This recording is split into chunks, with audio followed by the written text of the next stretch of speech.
अस्सलाम वालेकुम दोस्तों, इनसाइड में मौजूद फखर में खुश आमदीद। जनाब, इंकशाफ नहीं बल्कि इंकशाफात का सैलाब आ गया है और इस इंफॉर्मेशन में जो इस वक्त बेतहाशा अवेलेबल है उसके अंदर इस बात का इंकशाफ किया गया है कि ऑपरेशन रद्दुल इमरान तय पा गया है। और इस हवाले से 23 जनवरी 2023 को GHQ रावलपिंडी के अंदर एक इम्पॉर्टेंट मुलाकात होती है। और इस मुलाकात में जो हमारे ताकतवर शख्सियत हैं यानी chief of army staff general Asim Munir साहब, उनके से जो हालात हैं और ये जो इस किस्म की सिचुएशन डेवलप हो रही है उसमें उनसे गाइडलाइंस ली जाती हैं, उनसे रहनुमाई ली जाती है, उनसे लाइन ली जाती है और फिर इस बारे में गौर फिक्र किया जाता है कि जनाब इन हालात को टैकल कैसे करना है और टैकल करने के बाद बाहर निकलने का इसमें से कौन कौन सा तरीक़ाकार होगा। और बताया ये जा रहा है कि ये जो मुलाकात हुई है जनरल आसिम मुनीर साहब की, ये मुलाकात हुई है ISI के जो डायरेक्टर जनरल हैं DGC उनके साथ यानी मेजर जनरल फैसल नसीर साहब के साथ। और इस मुलाकात के अंदर ये जो लाइन है ये दी भी गई है और फिर इस लाइन को टो करने के हवाले से मुकम्मल बंदोबस्त भी किया गया। इस हवाले से मैं आपको ना अभी कुछ ये जो इंकशाफात है ना, ये मैं आपको ज़रा थोड़ा सा बता रहा हूँ कि ये इंकशाफ हुआ, ये इंकशाफ हुआ, ये इंकशाफ हुआ। फिर मैं आपको बताऊँगा कि इन इंकशाफात की वजूहात क्या हैं और इन इंकशाफात के जो नताइज हैं वो कैसे है, क्योंकि इसके बगैर ये जो चीज़ है ना वो सामने नहीं आएगी। आपको पता है कि ये जनवरी के अंदर ही जो है एक बलदियाती इलेक्शन हुए थे कराची के अंदर और हैदराबाद के अंदर शहरी इलाकों में दादू में। और इन इंतखाबात के नतीजे में Peoples Party single largest party के तौर पर उभर के सामने आई और दूसरे नंबर पर आई जमात इस्लामी, तीसरे नंबर पर आई पाकिस्तान तहरीक इंसाफ, जिसका दावा था कि जनाब शहरी हलकों में तो हमारा कोई जोड़ तोड़ ही नहीं है। इन्हीं इंकशाफात के सिलसिले में ये बात सामने आई है कि पाकिस्तान तहरीक इंसाफ सिंध के जो रहनुमा हैं और साबिक वफाकी वज़ीर हैं अली जैदी साहब, जिनकी अभी एक वीडियो वायरल हुई है कंध टप के नठन वाली, जिस वक्त वो डिप्टी कमिश्नर ये इन्हीं इलेक्शंस के सिलसिले में डिप्टी कमिश्नर के ऑफिस में हंगामा राई करके भाग रहे थे। वो वीडियो भी कल इस वक्त जो है वो वायरल हुई है। वही अली जैदी साहब के हवाले से ये बात सामने आई है कि जनाब अली जैदी साहब की जो एक हमारी प्रीमियर स्पाई एजेंसी है उसके जो सेक्टर कमांडर हैं उनके साथ वो मुसलसल राब्ते में भी रहे थे और उनके साथ उनकी कुछ मुलाकातें भी हुई थी। अलबत्ता ये ज़रूर है कि उन मुलाकातों का जो अली जैदी साहब हैं उनको कोई खातिर खा जो है वो फ़ायदा नहीं पहुंचा, बल्कि उसका उनको बहुत ज़्यादा नुकसान भी हुआ और फिर जो है बहुत सारी इस हवाले से कुछ चीज़ें सामने आई। इसके साथ साथ एक और इंकशाफ है, उस इंकशाफ के अंदर इल्ज़ाम आयद किया गया है हमारे जो DG ISI हैं लेफ्टिनेंट जनरल नदीम अहमद अंजुम साहब पर। और ये बात तो अब सबको मालूम है कि जो नदीम अहमद अंजुम साहब हैं इनकी दो इज़वाज हैं, एक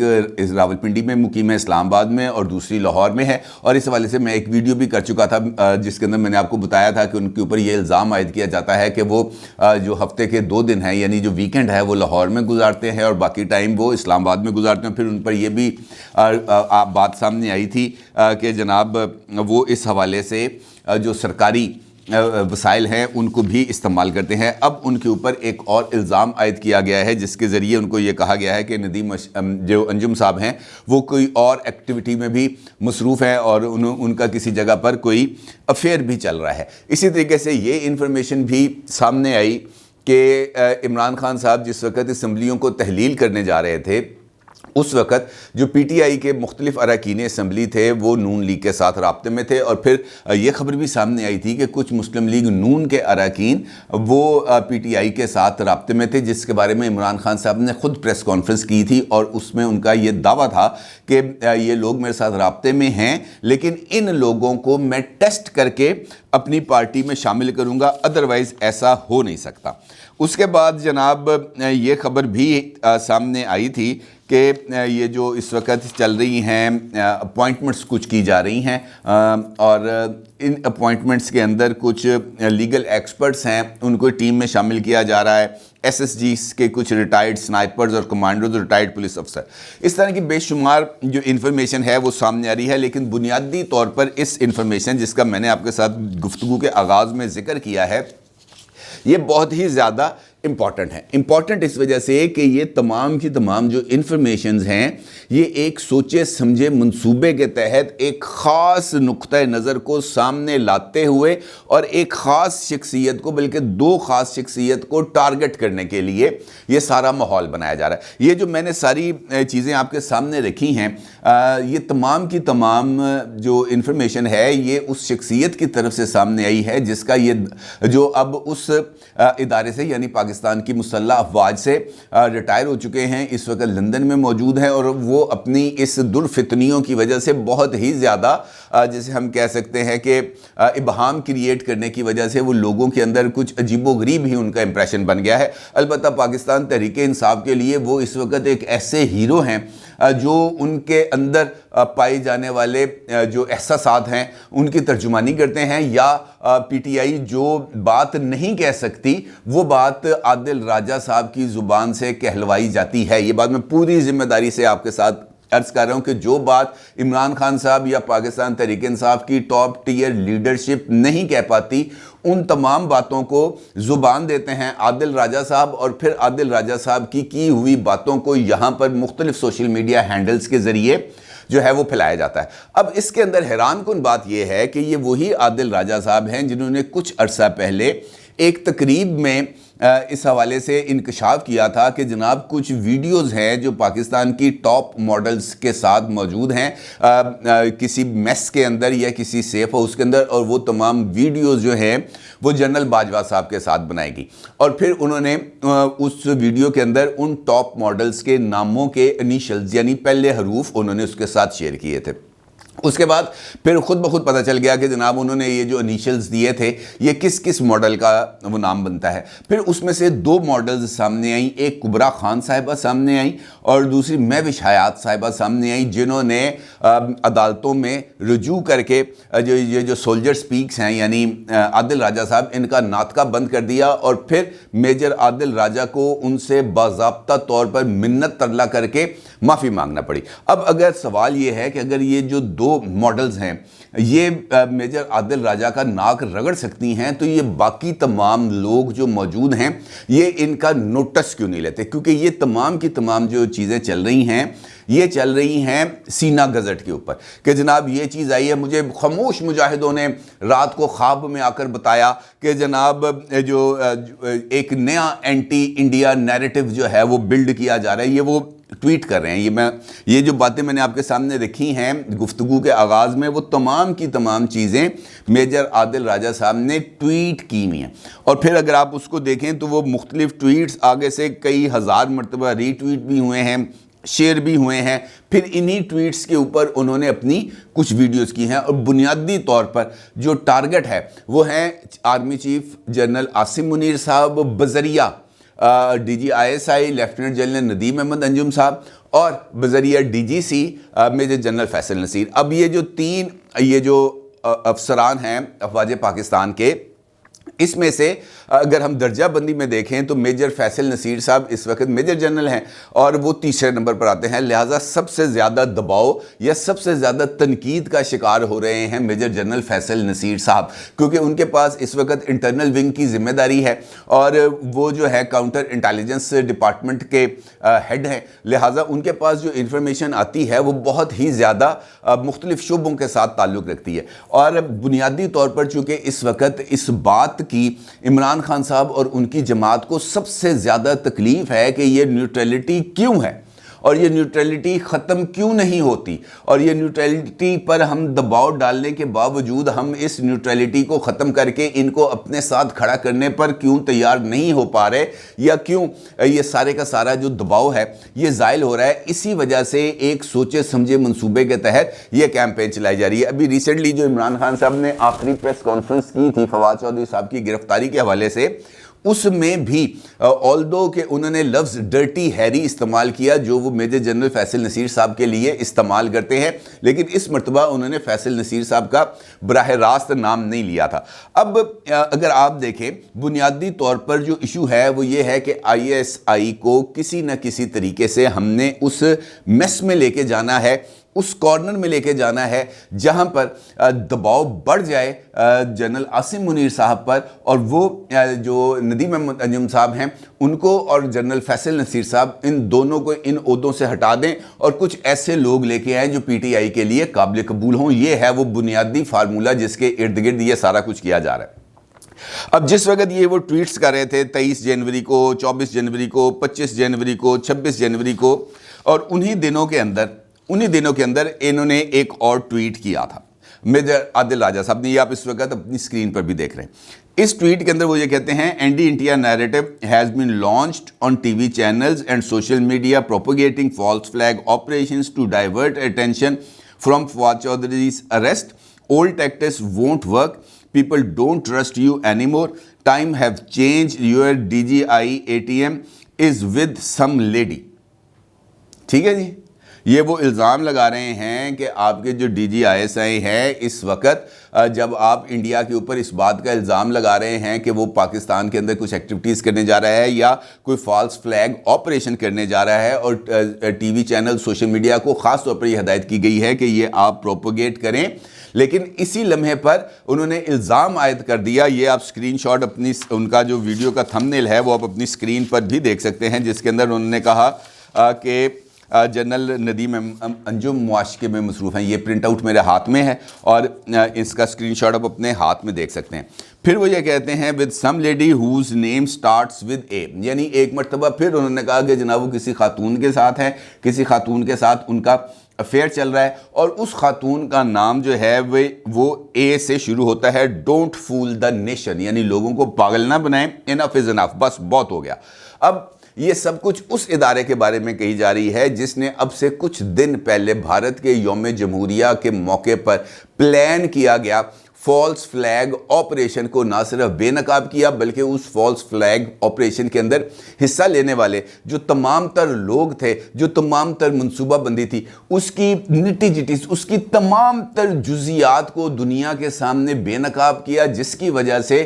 جو انڈیا ہے وہ یہ فالس فلیگ آپریشن جو اس کے یوم جمہوریہ پر انہوں نے کر کے پاکستان کو اس کا ذمہ دار قرار دینا تھا, وہ اپنے اس آپریشن کو روکنے پر مجبور ہوا. اب مسئلہ کیا ہے؟ مسئلہ یہ ہے کہ آئی ایس آئی اس وقت وہ کام نہیں کر رہی جو عمران خان صاحب کے دور میں کر رہی تھی, بلکہ آئی ایس آئی اس وقت وہ کام کر رہی ہے جو اس کا بنیادی رول ہے. اگر ایسا نہ ہوتا, اگر وہ یہ تمام چیزوں کو نہ دیکھ رہے ہوتے, تو یہ فالس فلیگ آپریشن جو ہے وہ منظر عام پر نہ آتا. اور یہی تکلیف ہے کہ بھائی وہ اپنے کام پر کیوں لگ گئے ہیں. پھر اس کے بعد میجر جنرل فیصل نصیر صاحب پر ایک بات کا اور الزام لگ جاتا ہے کہ جناب میجر جنرل فیصل نصیر صاحب, یہ بھی عادل راجہ صاحب کرتے ہیں, یہ بھی 26 جنوری کو یہ ٹویٹ کرتے ہیں, اور اس کے اوپر وہ یہ کہتے ہیں کہ جناب ان کے جو خاموش مجاہد ہیں انہوں نے اس بات کا دعویٰ کیا ہے کہ ڈرٹی ہیری اس وقت, یعنی میجر جنرل فیصل نصیر صاحب اس وقت جو تیل کی سمگلنگ ہے ایران سے اس کے اندر ملوث ہیں, اور بلکہ وہ جو تیل آتا ہے سمگلنگ والا وہ سندھ اور پنجاب کے اندر ان کو اپنے فرنٹ مینوں کے ذریعے وہ جو ہے پہنچا بھی رہے ہیں. اس کے ساتھ ساتھ بلوچستان میں یہ جو معدنیات نکالنے والی کانیں ہیں اس کے اندر بھی انہوں نے کچھ کانٹریکٹس لے لیے ہیں اپنے فرنٹ مینوں کے ذریعے. اس بات کا بھی دعویٰ کیا جا رہا ہے کہ وہ بہت جلد ارب پتی بن جائیں گے. ان کی جو ڈیلی کمیشن ہے وہ اس وقت ملینز آف روپیز میں ہیں. یہ بندہ کون دعویٰ کر رہا ہے؟ یہ عادل راجہ صاحب دعویٰ کر رہے ہیں. کہاں؟ لندن میں بیٹھ کے. اور یہاں پر ان کی ان باتوں کا کوئی بھی جواب دینے کا یا وہ ثبوت نہیں پیش کرتے کہ جناب میرے پاس یہ کانٹریکٹ کی ڈیٹیل ہے, یہ کانٹریکٹ ہے, یہ فرنٹ مین ہے, اس کا نام یہ فلاں ہے, اس کا فلاں طریقے سے رشتہ بنتا ہے, یہ فلاں موقع پر ان سے ملا, کہ کوئی ڈیٹیل نہیں. بس جو چونکہ ایجنڈا ملا ہوا ہے کہ جناب آپ نے فیصل نصیر صاحب اور ندیم احمد انجم صاحب ان کو رگڑ کے رکھنا ہے, لہٰذا وہ لندن میں بیٹھ کر یہ جو امیونٹیز ہیں اس کا فائدہ اٹھاتے ہوئے مسلسل جو ہے وہ یہ جو پروپیگیشن ہے یہ کیے جا رہے ہیں, اور ان کو کوئی روک ٹوک والا نہیں ہے. اور نہ ہی میں حیران ہوں اس بات پر کہ اگر دو ٹاپ ماڈلز یعنی کبرا خان اور محوش حیات نکیل ڈال سکتے ہیں, نت ڈال سکتے ہیں, وہ نواز شریف صاحب کے وہ جو قریبی ساتھی ہیں, کیا نام ہے ان کا, ناصر بٹ صاحب, وہ اگر ARY نیوز 1 دنیا इन सब को नाक से लकीरें निकलवा सकते हैं, तो ये बाकी लोग जिनके ऊपर ये हर रोज़ इल्ज़ाम लगाते हैं, ये इनको नकेल क्यों नहीं डाल सकते? क्यों इनको ये बात नहीं कही जाती कि नहीं भाई ऐसा नहीं है? अभी रिसेंटली जो उन्होंने ट्वीट किया, क्योंकि आपको पता है कि कल जो है IMF के साथ मुआहदा करने की वजह से ये जो है डॉलर को सरकारी कंट्रोल से आज़ाद कर दिया गया, जिसके नतीजे में एक ही दिन के अंदर डॉलर की कीमत में इजाफा हुआ। लेकिन आज उसका जो नतीजा है वो ये निकल रहा है कि पाकिस्तान की स्टॉक एक्सचेंज इस वक्त जब मैं ये वीडियो रिकॉर्ड कर रहा हूँ 1200 पॉइंट्स ऊपर चली गई, क्योंकि उनको इस बात का सरमायाकारों को यकीन हो गया कि हुकूमत अब जो है वो IMF के प्रोग्राम में जाने पर संजीदा है, और IMF के प्रोग्राम में जाने के बाद ना सिर्फ IMF की तरफ से भी सपोर्ट मिलेगी बल्कि जो दोस्त ममालिक हैं उनकी तरफ से भी पैसे आएंगे। अब चूंकि इस बात का ये मतलब लिया जा सकता है कि पाकिस्तान की कुछ माशी मुश्किलात दूर होने वाली हैं, तो इस बात को तस्लीम करने के लिए या इस बात को पजीराई करने के लिए कोई तैयार नहीं। कल हमाद अजहर साहब ने प्रेस कॉन्फ्रेंस की, उससे एक दिन पहले शौकत तरीन ने की, फिर जो हैं असद उमर साहब ने ट्वीट किया। सब ने इसी बात के ऊपर रगड़ा लगाने की कोशिश की कि जनाब ये देखें, ये तमाम लोग ये बड़े बनते थे कि जनाब हम बड़े फनकार हैं, हम बड़े तनितर हैं, हम जो है ये पाकिस्तान को मुश्किलात से निकालेंगे, लेकिन ये मुश्किलात से निकाल नहीं सके। उसी नैरेटिव को आगे बढ़ा रहे हैं आदिल राजा साहब, ये कहते हुए ट्वीट किया, आप स्क्रीन पर भी देख सकते हैं। शुक्रिया हाफिज एंड हाजी कंपनी, आप मुंशियों और मैनेजर डायरेक्टर हैरी का कमाल देखें। खैर आप लोगों को क्या फ़िक्र, जिनकी कमाई और बचत है ही डॉलरों में, आपके तो मज़े हैं। और नीचे वो एक स्क्रीनशॉट लगाते हैं कि जनाब आप $1500 भेज सकते हैं या $1500 यहाँ पर वसूल किए जा सकते हैं। फिर वो ये कहते हैं मुल्क का ज़बरदस्ती दिवालिया निकाल कर एमरजेंसी लगाने की कोशिश की जा रही है, टेक्नोक्रेट हुकूमत चलाना जर्नैलों का दरीना ख्वाब है। इसका मतलब ये है कि वो ये समझ रहे हैं कि पाकिस्तान को इस वक्त जो माशी क्राइसिस है इससे बाहर निकलने की कतई तौर पर कोई कोशिश नहीं करनी चाहिए। पाकिस्तान को हालात के रहमो करम पर छोड़ देना चाहिए। ये जो कंट्रोल्स हैं गवर्नमेंट को ख़त्म कर देने चाहिए ताकि यहाँ पर एक अनारकी की कैफियत डेवलप हो जाए, और उसके बाद फिर मेजर आदिल राजा और इस जैसे लोग सामने आएँ और आके ये कहें कि देखा इमरान खान को इक़्तिदार से निकालने का नतीजा। बुनियादी तौर पर ये जो PTI का तरीक़ाकार है ये वही है कि पहले में आदिल राजा जैसे टाउटों से ये कराते हैं ट्वीटें, उसके बाद ये कराते हैं इन जैसे लोगों से वीलॉग्स, फिर उन वीलॉग्स को जिनका ये वो लोग हैं जिनका जर्नलिज्म, खबर की सेहत को जांचना उनके साथ दूर दूर तक कोई ताल्लुक वास्ता नहीं है, वो ये कराते हैं। कराने के बाद इसको वायरल कराते हैं, वायरल कराने के बाद कोई टॉप टियर लीडरशिप आके उसके ऊपर कोई कमेंट करता है, और आखिर में इमरान खान साहब की एंट्री होती है, और उसके बाद जो एक नया प्रोपेगेंडा की मुहिम है वो शुरू हो जाती है। बुनियादी तौर पर इनको मसला है इस बात से कि जनाब ISI है या पाकिस्तान की फ़ौज है, ये न्यूट्रल क्यों, ये गैर जानिबदार क्यों है, ये पाकिस्तान के सियासी मामलात में मुदाखलत क्यों नहीं कर रही। अब इस तकलीफ़ के इलाज के लिए बेशुमार मौलजीन मौजूद हैं, लेकिन चूंकि उनका ये कहना है कि हम न्यूट्रल हो चुके हैं, लिहाजा वो किसी डॉक्टर से वो जो है ना किसी डॉक्टर से नहीं कह रहे कि ज़रा ये एक जो है इस मरीज़ को ज़रा चेक करो, इसके ज़रा टेस्ट लो, इसकी रिपोर्टें कैसी हैं, ये नहीं ले रहे। अब जिस दिन वो जो है कोई टेस्ट ले लिया गया उस दिन इनकी जनाब चीखें निकलनी हैं और फिर वो आसमान तक जानी है, और इनकी ख्वाहिश भी यही है कि ऐसा हो ताकि उसके बाद हम ये कुछ करें। भाई किसी की निजी ज़िंदगी, एक बंदे की 2 शादियां हैं, 4 शादियां, आपको क्या तकलीफ़ है कोई तकलीफ़? तकलीफ़ सिर्फ ये है कि इस बंदे को यहाँ से हटाया जाए, क्योंकि ये हमारी एक नहीं चलने दे रहा, चाहे वो जनरल नदीम अंजुम साहब हैं, चाहे वो जनरल फैसल नसीर साहब हैं। अब इसी चक्कर के अंदर ये रगड़ा लगाया जा रहा है, और ये उल्टी सीधी चीज़ों को जो है वो सामने लाकर इस माहौल को डिफ्यूज़ करने की कोशिश की जा रही है, जहां पर ख़ुद इमरान खान साहब अपने खोदे हुए गड्ढे में गिरने के लिए मुकम्मल तौर पर तैयार हैं। अपनी राय का ज़रूर इजहार कीजिएगा। आपको बहुत शुक्रिया। अल्लाह हाफिज़।